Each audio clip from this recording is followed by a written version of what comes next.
अभी उदयपुर का कांड हुआ, रियाज नाम के जो व्यक्ति का चेहरा सामने आया है, जो दरिंदा उस कन्हैया लाल की हत्या का जिम्मेदार है, आप बताइए उसकी फोटो गुलाब चंद कटेरिया के साथ, जो बीजेपी का एलओपी लीडर है राजस्थान का, उसकी फोटो ताहिर के साथ, जो अल्पसंख्यक विंग का नेता है, उसकी फोटो रविंद्र शिमाली के साथ, जो उदयपुर का जिलाध्यक्ष है। तो भारतीय जनता पार्टी का एक कार्यकर्ता कन्हैया लाल की हत्या क्यों करता है? मुद्दों के साथ आम आदमी पार्टी चुनाव मैदान में है। हाउस टैक्स माफ करने का मुद्दा, वाटर टैक्स पूरी तरीके से 20,000 लीटर हर महीने मुफ्त पानी देने का मुद्दा, कमर्शियल टैक्स हाफ करने का मुद्दा, नगर क्षेत्रों में सीसीटीवी कैमरा लगाना, साफ सफाई करना और ग्वालियर को एक ऐसा शहर बनाना जो अपने आप में मध्य प्रदेश के लिए उदाहरण हो। इन तमाम मुद्दों के साथ आम आदमी पार्टी चुनाव मैदान में है और मैं ग्वालियर की जनता से अपील करूंगा कि आपने एक चुनाव में मोदी जी को मौका दिया, एक चुनाव में शिवराज सिंह जी को मौका दिया। ये एक स्वतंत्र इकाई का नगर निगम का चुनाव है, यहाँ सफाई की जरूरत है। इस बार झाड़ू वालों को मौका दीजिए।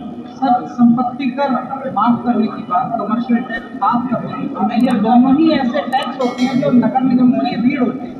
तो अगर ऐसा होता है तो नगर निगम कैसे चलाएगा? देखिए, ऐसा है कि नगर निगम के पास तमाम स्टैंड के ठेकों का, तमाम सरकारी अनुदानों का, राज्य सरकार का भी अनुदान और केंद्र सरकार का अनुदान, और ऐसा कोई नहीं कि कोई हम अतिरिक्त मांग कर रहे हैं। एक निश्चित अनुदान हर शहर के विकास के लिए आता है और उसमें स्मार्ट सिटी के जरिए भी पैसा आता है, उसमें अमृत योजना का भी पैसा आता है। तमाम नगरीय क्षेत्र के लिए योजनाएं आती हैं केंद्र से लेकर राज्य सरकारों की, और इसके अलावा नगर निगम की अपनी आमदनी के बहुत सारे जरिए होते हैं। इसलिए कोई जरूरत नहीं है ये हाउस टैक्स का बर्डन डालने की। कमर्शियल टैक्स हाफ करके भी नगर निगम की आमदनी को मेंटेन रखा जा सकता है। संपत्ति कर स्टेट गवर्नमेंट का हिस्सा होता है, कैबिनेट डिसाइड करती है कि टैक्स माफ करना है, बढ़ाना है, क्या? ये सवाल अभी आप सारे लोगों ने पत्रकार वार्ता में पूछी है, मैं इसको फिर से दोहरा रहा हूँ कि नगर निगम एक स्वतंत्र इकाई के तौर पे अपना फैसला लेती है और इसमें अगर किसी प्रकार के संशोधन की जरूरत राज्य सरकार से पड़ेगी तो उसके लिए आम आदमी पार्टी संघर्ष भी करेगी। सर, अपने आकलन में कहाँ देख रहे हैं चुनाव में? हम जीतने के लिए चुनाव लड़ रहे हैं और मैं समझता हूं कि जितने भी प्रत्याशी हैं उनके किसी के पति विधायक रहे हैं, किसी के ससुर विधायक रहे हैं, कोई महापौर परिवार से है, कोई किसी परिवार से है।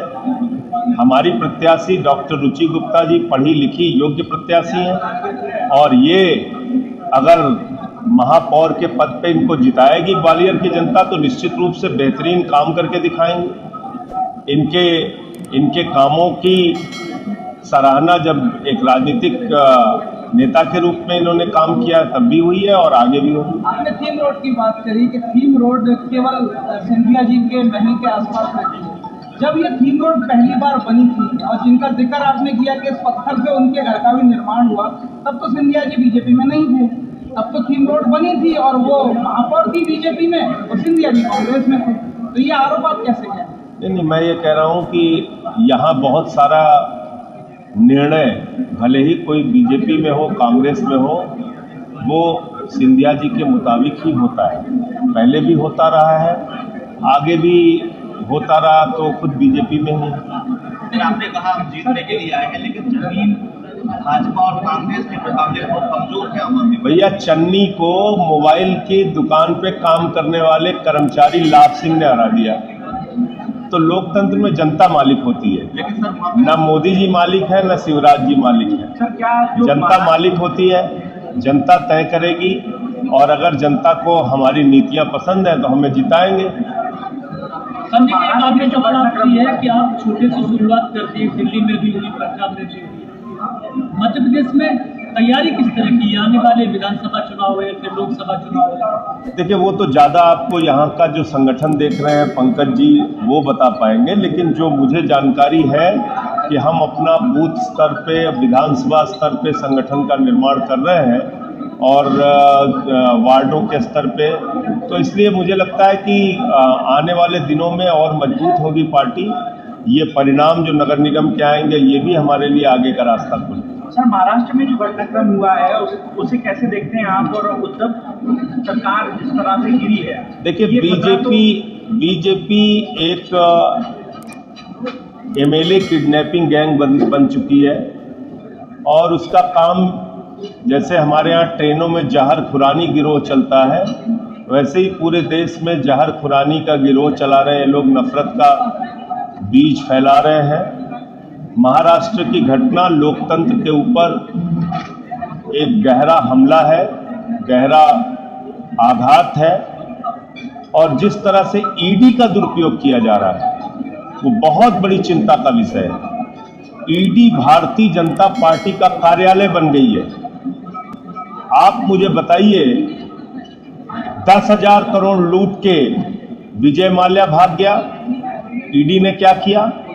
20,000 करोड़ लूट के नीरव मोदी, मेहुल चौकसी भाग गया, ईडी ने क्या किया? 6,000 करोड़ लूट के नितिन संदेशरा भाग गया, ईडी ने क्या किया? 2,800 करोड़ रुपए लूट के ललित मोदी भाग गया, ईडी ने क्या किया? 34,000 करोड़ रुपए का डीएचएफएल का घोटाला हुआ है, 34,000 करोड़ का, हिंदुस्तान की आजादी के बाद सबसे बड़ा बैंक घोटाला। और आप मुझे बताइए कि 27 करोड़ चंदा उस डीएचएफएल ने बीजेपी को दिया। क्या कर रही है ईडी? कोई जांच कर रही है? कोई पूछताछ कर रही है? अभी उदयपुर का कांड हुआ, रियाज नाम के जो व्यक्ति का चेहरा सामने आया है, जो दरिंदा उस कन्हैया लाल की हत्या का जिम्मेदार है, आप बताइए, उसकी फोटो गुलाब चंद कटेरिया के साथ, जो बीजेपी का एलओपी लीडर है राजस्थान का, उसकी फोटो ताहिर के साथ, जो अल्पसंख्यक विंग का नेता है, उसकी फोटो रविंद्र श्रीमाली के साथ, जो उदयपुर का जिला अध्यक्ष है। तो भारतीय जनता पार्टी का एक कार्यकर्ता कन्हैया लाल की हत्या क्यों करता है? इसका जवाब देना चाहिए बीजेपी के लोगों को। सर, ये खतरा आप पर नहीं मंडरा रहा है कि कहीं आपके भी विधायकों पर वो ढिंढोरे डाले जा रहे हो या उन पर भी? हमारी संख्या ही बहुत है, क्या करेंगे लोग?